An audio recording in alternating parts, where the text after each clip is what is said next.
Yeah, we're gonna talk about satellite cells. Yeah. So I've been watching and reading a ton of new like physiology stuff around um, hypertrophy and coordination and everything like that. And some of the stuff I'm reading, I'm still a little bit confused on how the nervous system plays into um, all of these adaptations to training. But my comprehension of satellite cells now, and this is stuff that we were talking about, all the way back to 2008, 2009 when we first met, was you've got like your normal muscle group or muscle fiber, and then so I believe the term is quiescent, where there's like a dormant cell, and that dormant cell is known as a satellite cell. And through something like myofibrillar hypertrophy, what ends up happening is a satellite cell gets recruited, and then it actually creates more, I believe, sarcomeres and myofibers in a muscle cell to create a more dense muscle that can create more force then. And I know that's like a dumbed down version of the physiology behind it, but I think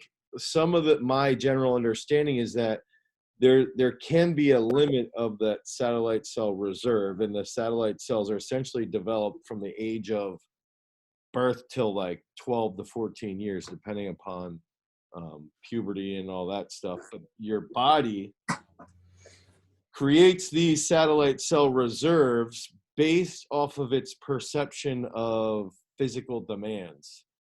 And that goes back to our discussion of like farm strength versus so a kid who's more active growing up and is around farming or out shooting hoops all the time on the court from the time they're 4 years old until they're 15, they're going to have this massive reserve of satellite cells. So I don't know if you've read anything recently. I wanted to see if you've read anything or your take on it, and then we could sort of go from there with how we can stimulate that. Because I did read a couple other articles and on how there's a decent amount of research now that's come out over the last 2 to 3 years that has basically said that there's two forms of hypertrophy, and myofibrillar hypertrophy recruits the most amount of satellite cells, and then like 6 weeks ago, another study just came out that even sarcoplasmic, so that the bodybuilder type hypertrophy even can stimulate satellite cell recruitment. Yeah. So my understanding too is now the satellite cell almost seems it's activated when there's any type of trauma. So whether it's injury, illness, anything like that, satellite cell is going to activate, and it almost seems to be a bridge between muscle fibers as well. So you can almost say in that middle range of type 1, type 2, 2B, that 2A, or some people call it 2X now, it's almost going to start to push in the direction of the adaptation you're trying to push. And it's also, I think it's also considered a stem cell now too, which I was reading the other day. Yeah, that's the other thing, is that because it's so reproductive, and then on top of this, the hormones that are released during training, the testosterone, the IGF-1, which turns into like I think it's called like MNF or something, like another muscle stimulating hormone or muscle pro. So this is the other thing. IGF-1 and test spark a ton more muscle protein synthesis. And so when they're released, your body operates under a higher rate of muscle protein synthesis than it had previously. And so it's the satellite cell that is actually stimulating the testosterone and the IGF-1. So it's like these cells are like super, super potent. And then like what you had said, now they're seeing that the research is showing that they're the stem cell and how it can help with recovery from, I had the flu for 2 weeks, which is basically why we didn't do this, is like the stems or the satellite cells actually plays a huge role in recovering from an illness. And when that happens, the cells actually have been shown to split. And so in most cases, there is a finite reserve of them, but they can split if they are dealing with an immune issue. And that's where they're also starting to identify autoimmune diseases and shit like that. Yeah, it's shit's got layers to it, man. I think the thing is, like, as we start to understand this stuff further and deeper, you and I, it's like, yeah, wow, this shit is way fucking deeper than we realize. But then I start to comprehend, like, okay, now I'm seeing how hormones play into it, which I had a decent understanding of. But then I'm also seeing like where nutrition starts to factor in because of all those other areas. And dude, it's really deep, really interesting shit, I think. And it's like one of the studies that I read was basically, I want to say this was done, it was like last year, that there was significantly more satellite cell stimulation when an exercise was done with more than 5 sets. And when an exercise was done with more than 5 sets, and this was in the range of like 3 to 5 reps, I believe it was. That's when these satellite cells start to get recruited, and that's when the myofibrillar hypertrophy starts to happen, and that's when you're going to see, the physiological buildup of somebody like a weightlifter. Damn. So we can't do anything with our satellite cells unless we're training in a trophic manner. So if you don't do that, you're fucked. But you're missing the boat on this. Yeah. Holy shit. Yeah. Yes. 100%, dude. And I've been in contact with this guy at a university in the UK who I've been messaging, Amir. Oh my God, Amir. I forget his fucking last name, but he has a whole bunch of information on how these things are working. And I think that it's pretty interesting because the thing that he had mentioned to me, and he had in a like a DM on Instagram, is that what he was seeing too now is that when sarcoplasmic hypertrophy occurs, so there's another thing called aquaporin 4. So aquaporin 4 is like a channel that your fast twitch fibers have. And this is where he starts to talk about the genetic makeup of these top end bodybuilders. Somebody like Jay Cutler, yes, he was on a ton of gas, but he's also like 80+% fast twitch. And that's how he can get so stupid big. Is your fast twitch fibers have channels for what's called aquaporin 4. And so then, because they're working in these ranges of 6 to 20 reps, that stimulates a metabolic response to deal with like the increase in the hydrogen ions and lactate. And now you're using anaerobic glycolysis, and then this water comes down the channels of the aquaporin 4 and brings in it's like for every gram of glycogen, it brings in 3 grams of water, which leads to that sarcoplasmic expansion of the cell, which gives you that bodybuilder look.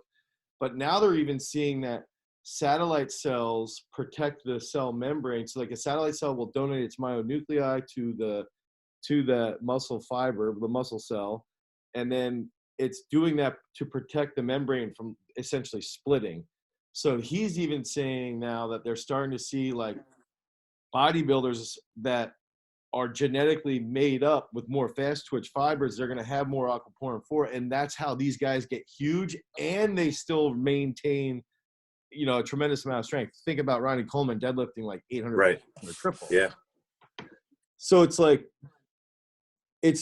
you can start to see then how somebody who is more fast twitch dominant, you can really tinker with their training by keeping them in these low ranges to induce the myofibrillar hypertrophy that the satellite cells recover with. And now they're starting to see like, hey, if they need a little bit more stimulus from another range because they've been just beat to hell with these heavy reps, like, well, now you can actually potentially create even more development from the sarcoplasmic hypertrophy as well with in regards to strength. You just might have a little bit more weight gain. Yeah, and that's the cool thing about that too, is like when we're talking about this, it expands the conversation of like, no, it really isn't just drugs that makes this happen. Like we can trigger this stuff from the time somebody, so it all goes back to when somebody's like 9 years old, right? Yeah. Is my kid too young to train? No, he's not, because we need to make these adaptations happen now between 9, 12, or 13, Right. whenever that kid's actually going to hit puberty. So when we actually have all those sex hormones releasing at a high rate, the kid's ready to explode with fast twitch fiber. Everything's linked together. And now we can start building exactly what we need 10 years down the road. But all the adaptations are set and ready to go. And if we don't do that at an early age, it's going to create a lesser athlete, right? Yeah. And I think that's where the argument of like, I actually just wrote a blog about this. Is it specificity at an early age, or is it you play 6 to 7 different sports? And I see both sides of the argument. I see, Sure. Lincoln has played like 9 sports we figured out. If you include, he did figure skating for a year. He wrestled, he swims, he did gymnastics for 3 years, soccer, like all these different sports. And then I made the argument for, okay, you have someone like Michael Phelps who really only ever swam, or Cale Sanderson who basically only ever wrestled. But the argument in regards to doing more sports at an early age is that it's going to create more angles of satellite cell development in theory, which then as they start to narrow down, later on, like when they are 14 or 15, maybe they go from playing 7 sports to 2.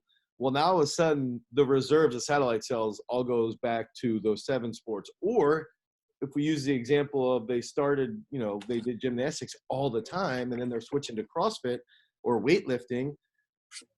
Gymnastics is one of those sports. It's probably, along with wrestling, the best sports to do to create those satellite cell adaptations early on.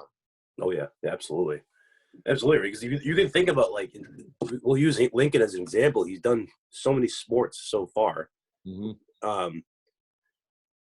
That pool of satellite cells is probably so increased because of all the different stimulus that he's been exposed to, that it's basically the sports are, you can almost consider the rep ranges, because okay, so when he's swimming, he's really taxing himself. It's a little bit more endurance, wrestling wise as well, figure skating, but then he's in gymnastics, a little bit more explosive.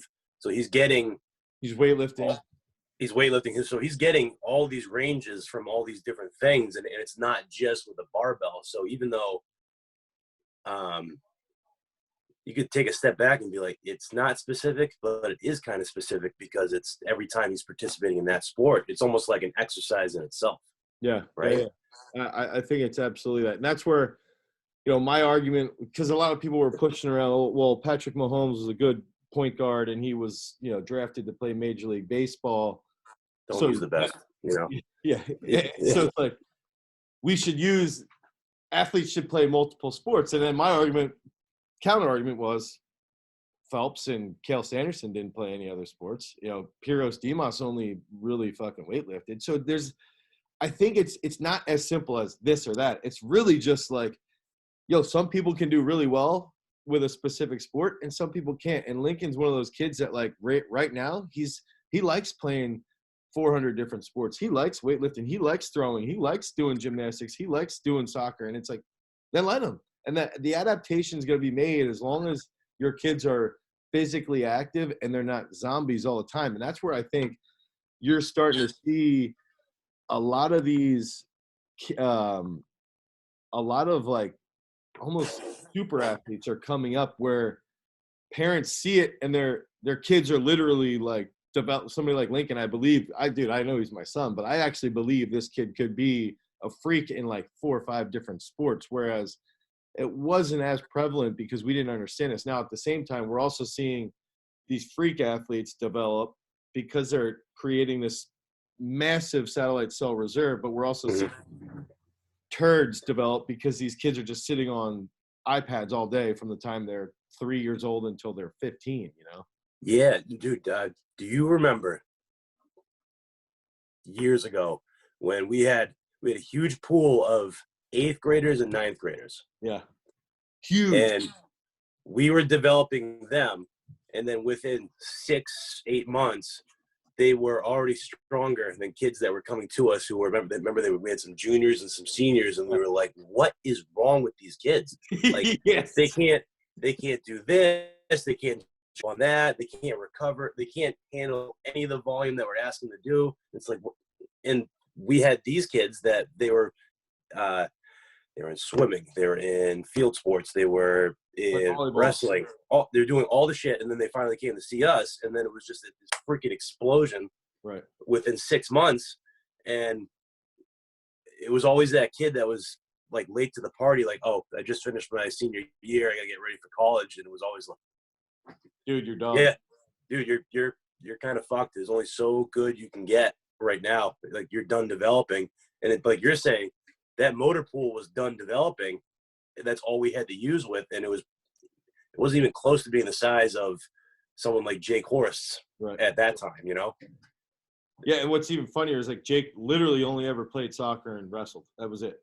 That was all he ever did. But what else he did is his parents had a trampoline, and they were on the trampoline all the time. Yeah, I could see that. So active. He was hunting too, and so that's the other thing. It's funny is it's like he didn't play 100 different sports, but he was active, and I think that's the biggest factor. And on top of that, it's the work ethic too that they develop at that age. But it also goes back to, if we can tie it back to the hormones being released, if you have a bigger satellite cell reserve, your body is releasing more IGF-1, your body is releasing more testosterone, and it immediately, these are hormones that have been shown, there's a testosterone study of 12 weeks in the control group was men who did nothing physically active, nothing. They didn't lift weights, they didn't do anything. The resistance training group gained like 9 pounds of lean muscle mass, and the group that was on test and didn't do shit, they gained 6 pounds of muscle mass not doing anything, because testosterone increases muscle protein synthesis. So if we look at it from the aspect of that, you know, the group of 8th graders that comes in and they've been playing 5 or 6 sports, and now they're starting to get ready for high school, their satellite cells start to get recruited when you're doing, you know, 4 triples or 5 doubles, and then you're doing 2 sets of 8 on those drop sets to imprint those satellite cells during myofibrillar hypertrophy work. And then the satellite cell gets released, their testosterone goes off the charts because they have so many, their body's so good at recovering. Yeah. And they're going to start eating real food. They're starting to eat raw milk. They're starting to eat, you know, drink raw milk. They're starting to eat protein and whey protein. They're starting to eat meat more and potatoes. And now all of a sudden it's like, holy shit, they can actually recover because their body's using the proper nutrients because of the hormones that have stimulated everything. So these cells, these satellite cells, are stupid potent. And we are really on the cutting edge now. And that's where you had even brought up with the stem cell work. It's like, that's what they're seeing this stuff as, is like, how can we artificially, and there are some disorders where people can't use their satellite cells. So it's like, how can we, even if, let's say we get to the age of 60, and this is part of aging, it's like, we basically extinguished our reserve, right? How can science create some method that we can artificially either generate more satellite cells or split our current ones, so that if we're fighting some disease, we're able to, you know, fight it off accordingly, you know, and not suffer a premature death? That's where it's fucking pretty interesting shit. Dude, I bet you could almost argue that if you have better recruitment of your satellite cells from an earlier age, I guarantee you could point. So let's take people that are in their we'll use like 35 to 60, right? And we're starting to see men's testosterone levels plummet compared to like, right? Now, we can also see that people are doing less shit growing up. Yeah. So we have garbage recruitment from an early age. It never got to where it should have been. And now later on, 35 to 60, you can really start to see that bite you in the ass. And all of a sudden at like 35 or 40, you have testosterone levels of a 96-year-old man. And that's not even like, that's shit that's like, hasn't even been recorded yet. So like, even like stuff like Dr. Shippen was writing about, where it was like, where is this even coming from? This might be where it's coming from. Yeah. And that's what I was just going to say. Sure. Is some of this going to be based around like parabens and plastics and stuff like that environmentally with toxins? To a point, yes. But I actually think it might be more related to the fact that people eat like shit. So their muscle protein synthesis sucks to begin with, and they can't recover. And then they're not being stimulated up till that age of 13, whatever it might be, where that's when they're not releasing anything. So there is no testosterone that's even present in their body, because their body has adapted thinking like, well, we don't need this hormone that stimulates muscle protein synthesis. And that also could potentially lead to over time, in theory, like a shorter generation as well. Because I remember Dr. B always talked about this too, where he's like, dude, in Russia and the Soviet Union, if they had short people, they would make them lift more because it stimulated IGF-1, which increased, your growth hormone, which led to you getting taller. Right. That's another aspect I know these are all like random ideas and theories, but that what you just said about the test, I bet you is going to get proven out over the next decade, dude. We're going to look back at this and be like, oh, fuck. Because I'll tell you what, back in 2009, 2010, when we were speaking anecdotally, now 10, 11 years later, we're talking about shit that people have like put a lot of time and research into. And not to toot our own horn, but fuck yeah. Right? Oh, shit. Now but it's like, it's not hard when you think about it, right? Like if you just, it's so practical. It makes sense. And I think that's like, as parents, well, I'm a parent. I assume eventually you'll be a parent if you want to be. Yeah. For me, especially now with Sanderson, because Sanderson's like a different breed from Lincoln. And it's like, but he's still doing gymnastics. He still does ice skating. He still plays soccer. He comes into the gym and goofs around. He's not as like drawn to the weights as Lincoln was, but it's still just trying to set him up. And that if he ever wants to do something physical, he can do it. If he doesn't want to do something physical, I'll probably make fun of him and he's going to be an artist or something, and that's fine. But as long as, he's healthy, right?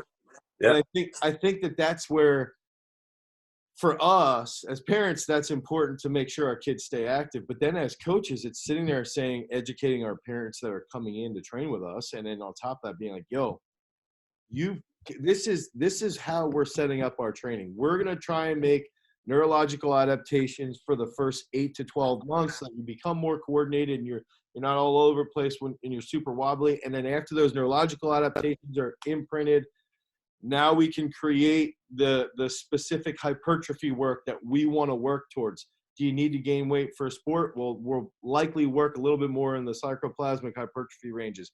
Do we need more density and more weights and more speed and stuff like that? Well, then we're going to work in like 8 doubles or 7 triples or whatever. And now all of a sudden we're going to get that good hormonal response that's also going to work with the release of these, the hormones, and that's going to lead to better recovery. And in sleep obviously comes into play with all this stuff.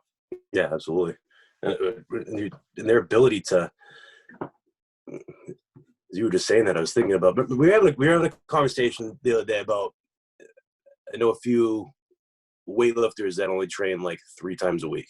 Yeah. And I was thinking about that, and I was like, why is that? And it was like, is it out of like want, desire, or is that out of necessity? And I was thinking to myself, and it was like, maybe and this is I think this is a big deal for weightlifting going forward, any sport going forward, is your ability to handle volume is garbage because you don't have enough of that underlying development from that earlier age. So you can't recruit. Your hormonal profile just doesn't look the way it should at that certain age. Yep. And you can only handle 3 sessions a week. And now you're easily always going to be 1 or 2 years behind everybody else all the time because you can't do shit. Yeah. Like you can train 3 hours a week and you're garbage. And it's always going to be that, and you can't ever step that up except the work you tried to do at age 9 to 12. Right. No, you know, it's 100% accurate. Absolutely. That's 100% accurate. And I think that's where you're going to see these like super freaks, is that the methods of recovery and mobility work that we're seeing now with research, and on top of that, on top of those things, we're starting to see, we understand training protocols a bit better. We're understanding imprint of variations better. And so it's like, you're going to see the athletes that develop that have this massive reservoir of satellite cells, and then you're going to have these athletes that aren't. And there's going to be this massive gap between the top end athletes and the bottom end. And you're even seeing this in throwing right now, where it's like, dude, there's 3 shot putters in the U.S. that were like once in a lifetime throwers, and there's 3 to 5 of them active right now just in the U.S. that could, in theory, break the world record. They're that good, and they're clean. Wow. Yeah. And that's where we're going to see sports go, is that it's starting, but these are guys that were throwing at a young age or doing, I actually use this example. I was using an example. Lonnie Walker plays for the Spurs. He's from Reading. He's 20 years old, right? He went to Miami. They did a video of his dad. His dad would take him to the courts on Saturdays and Sundays for like 6 hours. And for an hour and a half, he would make him do box jumps at this like rock wall that was at like 46 inches. And they said like the first time he could jump on this wall, he was like 8 or 9 years old, and his dad would just make him jump on it over and over again. And he's one of those guys now that can just sail from the free throw line. And it's like, those are the athletes that are developing, and they're just going to keep getting better. Because then what's freaking crazy is you see this. Randy Moss, perfect example. Randy Moss has kids. His kids are freaks, and his kids are freaks because, 1, they're genetically talented because they have that makeup. 2, he's having them do the same thing that he did. And it's like, well, now he's going to be probably a first-round draft pick. He's a savage tight end at LSU. It's like, holy shit, dude. We're on the cutting edge right now of where athletics is just going. It's just going in this direction of like impressive, stupid performance. And then the root is basically, it's essentially based in this topic, really. Yeah, absolutely. So yeah, I think if people take this conversation and they go and comb through any training they ever thought about or read about, observed, it's going to start to make you think a little bit differently, right? And even it's starting to, even my mind's like starting to go back years again. Like even one of my first weightlifting coaches, Dr. Alfredo Herrera. Yeah. He was so heavy on what can you do to make fibers mutate into others. And when I sit back and think about it, it's like he wasn't really talking about it in that way, but it was like it was all about satellite cell recruitment and trying to get it to basically do your bidding. Like, so, but unfortunately it didn't work that well because all he had was 25 to 30-year-olds. So it was like that ship had sailed. Right. But you bring that mindset back down to the younger kids, and it's just like that's dangerous shit. Yeah. Like it could completely change an athlete's development, mindset, and anything. Basically, when we were talking years ago, like what's going to work for the worst kid in the gym? Exactly. This is what's going to work for the worst kid in the gym. Yeah, that's where too, even using variations. So variations are going to stimulate, even if the kid's just weightlifting, Mm-hmm. he's going to come in, he's going to do variations on different angles, different pause positions, different heights, different speeds. And then on the days that he's not lifting heavy, he's going to be doing jumps. Yeah. And they're going to be doing 12 to 20 sets of exercises plus all this explosive stuff. And now all of a sudden, even if that athlete is just focusing on weightlifting and they're not playing any other sports up to the age of 13 or 14, that system of tons and tons of sets and tons of different angles and pause positions is going to lead to this absurd reservoir that later on they're going to thank us for. Oh yeah. It's fun. It's fun stuff to think about. Dude, it's crazy. It's like I said, it's exciting stuff, and I think it's still relevant to this day because like we think of how many conversations we have with parents now. Oh my God, yeah. That are in that age range, and I guarantee this happens to you too. They either like look at you like, "What the fuck are you talking about?" Yeah. Or it actually clicks, and they're like, "Holy shit!" Yeah. Like, yes, this needs to happen. Absolutely. Like we were bought in for this for the next 10 years. This is what needs to happen. And I back to the conversation. Should my 9-year-old be training? Yes. Absolutely. They should be doing either as much shit as possible or as much as the same thing as possible, except baseball. Fuck that. Because you're just going to give your kid Tommy John surgery at 11 years old. But so there is like one slight exception. But yeah, like you're going to spend 8 to 12 months literally just learning how to use your body and also use a very light implement so you can train your nervous system to not be a noodle. Yep. And then not magically, but 1 year from there, you're going to be close to a freak because you're going to have that motor pool starting to develop. And then over the next 3 to 4 years before puberty hits, you're going to see huge changes. And all of a sudden, he's the kid that is on the football field making everyone else cry because he's just killing everybody. And it's just, That's the way it is right there. Yeah. Hey, sorry, man. So the big lessons is basically train up, tons of different stuff, tons of different movements, tons of different intensities. If you want to focus on one thing, that's fine. Just do it all the time. If you don't want to focus on one thing, do 10 different things. Make sure your kid's eating well. And then all of a sudden, when they're older, they're going to be, Smash Brothers. Yeah, absolutely. So yeah, man. All right, Dan, what do you think the next topic could be for next week as we dive deeper into all this stuff? I think it's going to be, I think we got to start now that we're starting to bring all of our ideas into like more practical situations, I think we got to start diving deeper into, okay, so what does this mean for our training? What does this mean for our sleep? What does this mean for our diet? I think we got to start handling how can we eat to make sure that we're still forcing these adaptations, ensuring these adaptations, and that how do we bring this into a holistic approach, right? Right. So I think we got to tackle our diets next. All right. So next week we'll dive into the diets and nutrition, and that's actually a good place where we can have a jumping off point, because I was just reading an article on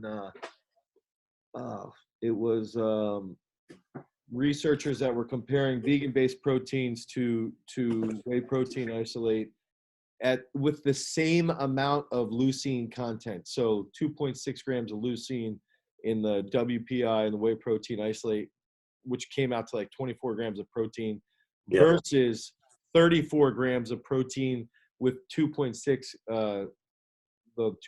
grams of leucine in the vegan protein, and what that result showed us. So we could actually dive deep into that. And dude, hell yeah. I mean, in that diet, that's a big thing. I mean, even the hormonal responses to eating properly. Yeah. Right. The amount of people I've been talking to in the last week or two who have insomnia. They think they have insomnia, but they're not eating enough to fucking go to bed. Yeah. So like crazy shit. It's like, dude, you're like, eat some food so your body can release serotonin so you can go the fuck to bed. Like, that's all it is. That's all it is. Just do it. Oh, shit. We're so dumb. All right. So we will sign off and see and talk to each other next week about tons of food. Well, yeah. All right, man. All right. Later, Dan. All right, see you, dude. See ya. Hopefully I can figure this.